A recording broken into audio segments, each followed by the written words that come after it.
Ayan, hello guys! Good morning sa atin guys! Ayan, so wala muna tayo guys sa palengke ngayon guys. Dahil ang ipapakita ko sa inyo guys ay galing sa probinsya. Ayan, sa probinsya ng Capiz. Ayan, sa Ilongga. Mga Ilongga daw. Ayan. So guys, samahan nyo ko guys para may pakita ko sa inyo yung mauulam natin ngayon at may pakita ko sa inyo ang proseso ng ating uulamin ngayong katanghalian. So ayan guys. Bali, ito na lang muna yung intro ko. Ayan. So ito lang pangailangan natin guys.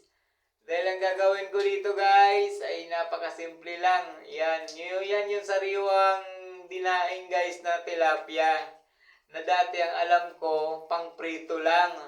Ayan, so ipapakita ko sa inyo to guys kung paano gagawing paksiw yan. Ayan, so same lang naman yan sa sariwa guys. Kaso ang pagkakaiba lang kasi yung lasa niyang dinaing may konting diferensya sa lasa sa sariwang paksiw. Ayan, sa kung gagamitin natin. So, ayan guys, same lang naman yan, yung process niyan doon sa sariwang isda. Ayan, kaso ito guys kasi yung dinaing na tilapia guys, makikita mo yung sabaw nito, talagang napakalilinamnam ng sabaw. Ayan, napakasarap niyan guys, napakasarap din. Ayan, kung kayo niisip nyo lagi na yung mga daing-daing dyan, ay puro prito lang. Ayan, gawin nyo to guys. Gawin nyo yung ginawa ko guys. Napakaswabe ng sarap nito. Ay siya sinasabi ko sa inyo guys. Ayan, same lang. Napakadali lang ng proseso nito guys. Importante lang guys yung mga rekado. Yan. Yan. So, napaka-interesting ito guys. Ayan guys, makikita nyo yung paglagay ko niyan. Yung tilapia na yan guys, hindi yan yung masyadong maalat. Sakto lang yung parang yan, homemade lang na gawa yan. Homemade na bilad. Ayan. So, ito kasi yung mga dinaing na yan, yung mga malalapit sa dagat. Ayan, sila yung marurunong nito. So, bilad-bilad lang. Hindi naman siya gaanong maalat guys. Yan nga, niluto ko yan guys dyan sa pagkapaksiw niya. Naglagay pa ako ng konting asin. Di yung nagbalansi pa rin yung asin doon sa suka at lasa ng tilapia. Ay, sus ko. Suabing. Talagang napakasarap din naman. Ayan, yung mga hindi nakakaalam guys, yan, pinapaksiw yan, lalo sa kagaya ko na tubong lupa. Ayan, hindi tubong tabing dagat. Ayan. So, ayan guys, inalang ko na. Kumbaga, pakukuluan lang natin yan. At pag nalabas na yung ang sarap ng amoy, ay sinasabi ko sa inyo. Kasarap na naman ang pagkain nito. Ayan. So, ayan guys, bali niluto ko dyan yan. At meron din siyang dalang mga buhay na alimango. So kaya naghihirap kami ngayon, hindi kami bumibili ng ulam. Yan ang inuulam muna namin dahil sa baka masayang. Yan. So pakitaan ko kayo guys ng simpleng luto lang din ng alimango. Pero naman yung alimango guys, siguro naman napaka-basic na para sa inyo yun kung paano gawin yun. Ano lang naman, kumbaga nilaga ko lang siya sa Sprite. Ayan. So yan guys yung tilapia. Okay. So isang kulo na lang ulit yan. At sureball na naman. Ayan, kita nyo naman guys. Ayan, kumbaga para pinalitaw-litaw ko lang muna dyan yung sabaw para ay sus, kita nyo na. Napakasimple lang yan pero yung sabaw niya napakasarap din. Kaya, yan na, nagsinyas na, di ba? So, okay na guys. Yan na yung dinaing na tilapia. So, isusunod natin guys. Ayan. Ang hirap pala linisin yan. Ayan, may tali na nga. Natatakot pa ako kasi baka mamaya naman ayan o. Ayan, yung isa na yan. Ang yabang, wala namang panipit na. Ayaw pang magpaano. Ay, Ginoo yan. Grabe, iba-iba talaga yung ibang mga marurunong, napakasimple na sa kanila to. Yan, so yan, bali 4 na piraso lang naman yan guys. Yan. Ang yabang pa. Talaga naman yung mga galamay niya pag nakatusok sa balat ay masakit pa din. Kahit mahina-hina na.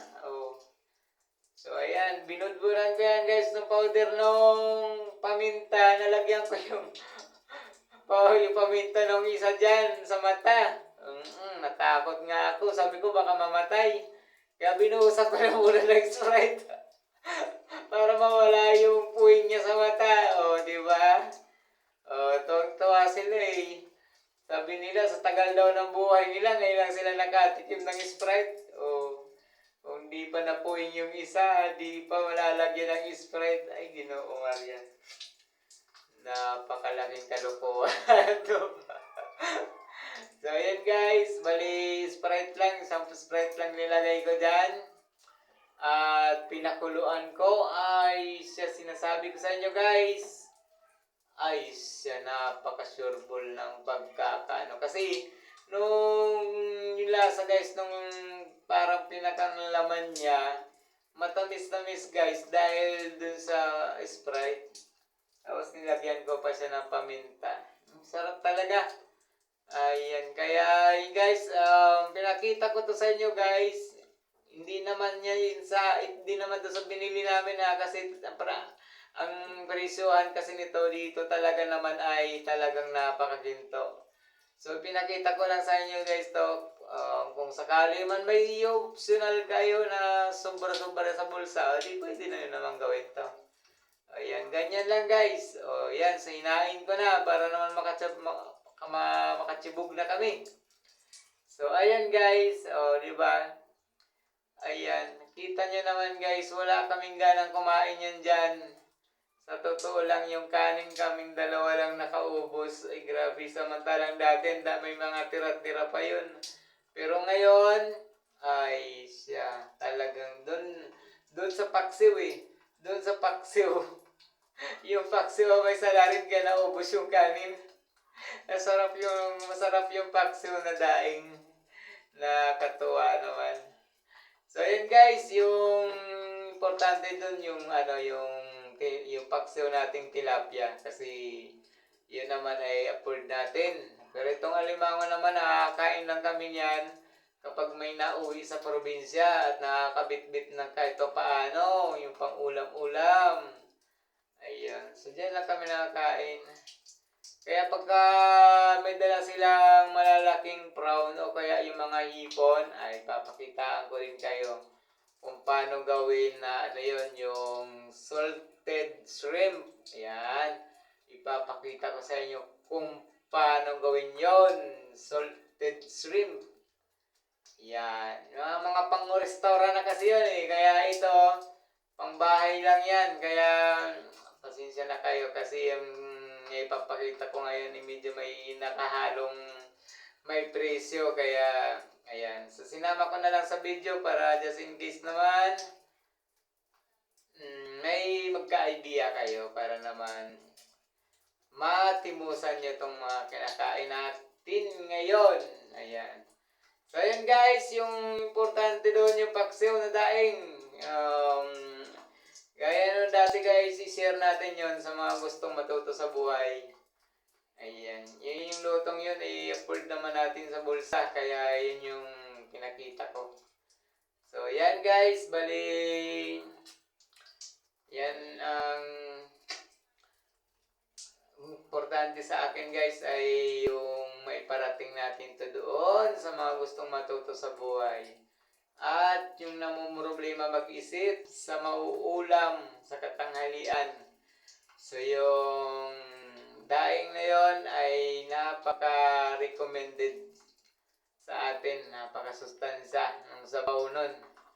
Kaya yan, talagang napatagal-tagal ako dyan kasi napasarap ako dun sa daing na tilapia. Kasi mas totoosin, mas gusto ko pa yung paksiw kaysa dyan sa alimango na yan. Totoo yan. Totoo. Yung alimango kasi, sabagay minsan lang kami makakain yan, kaya napapakain namin ako. Pero kung araw-arawin ko yan, sabihin ko sa inyo guys, ngayon pa lang baka ilang araw lang siguro, baka pagsawaan ko na yung alimango. Kasi mas bet ko kasi guys yung mga tilapia, isda na bangus, ganyan. Kaysa naman sa magkain ako ng alimango na yan. Doon ako sa gulay, saka sa isda, pwede na yun sa akin. Ayan yung nahanap-hanap ko. Ayan. So, share natin to guys, para naman makapag-ambag-ambag tayo guys doon sa mga gustong matuto sa buhay. Ayan. So, yan, yung pagkain ko kasi dyan guys, parang ayaw pa istorbo eh. Parang iniisip, sige, kanya-kanya na muna tayo ngayon, busy ako. Ayan. Kaya, ay, ako, talagang napakasuplado ay, kala mo isang taong di nakakain eh. Sabagay naman, parang, baka hindi, buwan lang siguro, parang buwan lang pagitan naman yan, bago kami kumain ng mga ganyan. Kasi, pag umid kasi ng mga ganyan, masarap sa atin yan lutuin dito sa Kamaynilaan. Dahil minsan lang nakakain natin yung mga ganyan. Diba? Pangit naman kasi kung bibili ka ng tilapia dito, tapos idadaing mo, tapos ibibilan mo, hindi pa nga natutuyo, malamang pagtagod mo, pagbalik mo dun, ay tinira na ng pusa yan. Hindi na patatagal sa'yo yan ng pusa, diba? Kaya hindi tayo nakagawa ng ganito dito eh, kasi yung dami mga naingilam na hindi naman para sa kanila. Yan. Yan, hindi yung nag-antay lang na mabigyan tinik eh. Wala, pagbilad mo pa lang, hindi pa natutoy, wala na. Tapos, gagawa ka pa ba ganyan dito? Nako, kahit na mainit dito, hindi mo lang masasayang lang yung ginagawa mo. O, diba? So, yun guys, talagang napakasarap ng kain ko dyan. Talagang grabe, masarap talaga. Masarap yung paksiw daing. Tapos mayroon pang matamis-tamis na alimango. Ayan. Bali, talaga sabihin ko sa inyo guys, yung kain ko talaga dyan napakarami. Kasi halos hindi lang nabawas nung isa dun sa kain eh. Puro din sa ulam yun.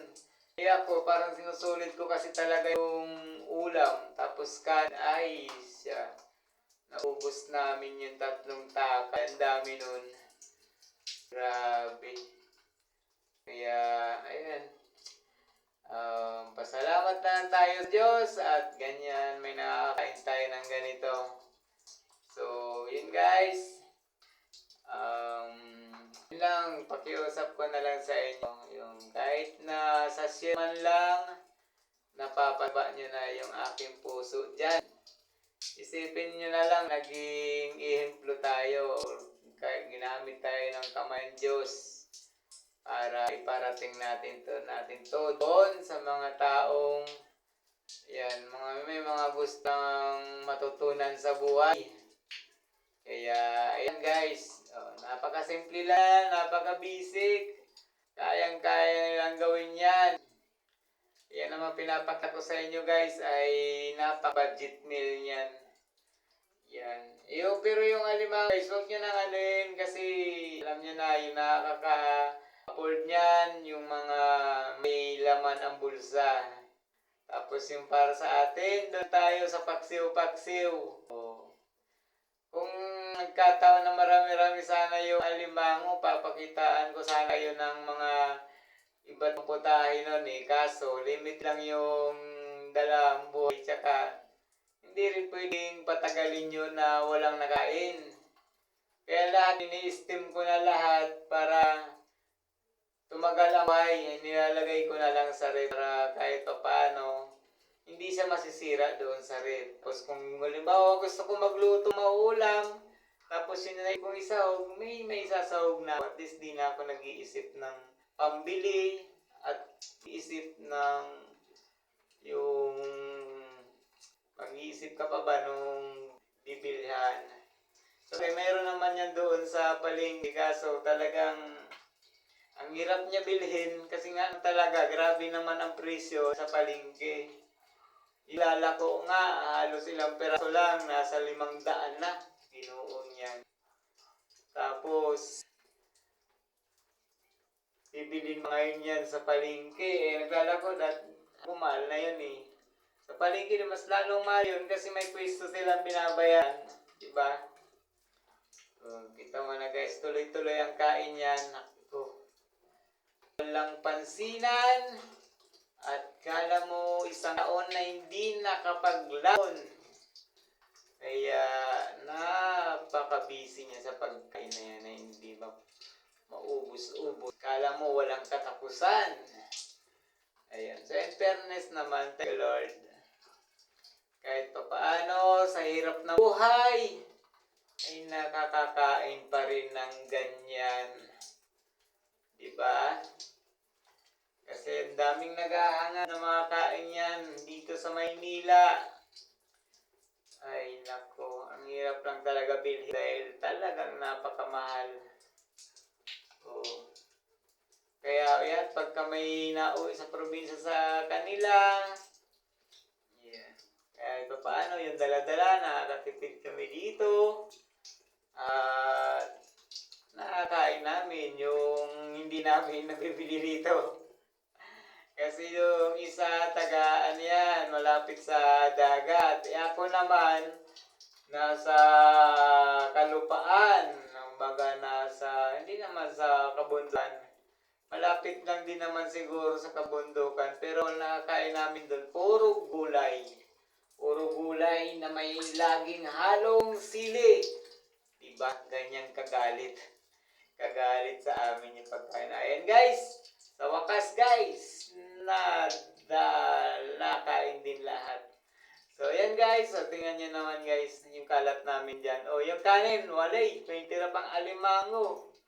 Ay sus, Ginoo, napakasarap guys, talaga promise, 101%, napakasarap na nakain namin ngayon. So, ganun guys, gaya ng dati, Diyos mabalos, mahal ko kayo, I love you!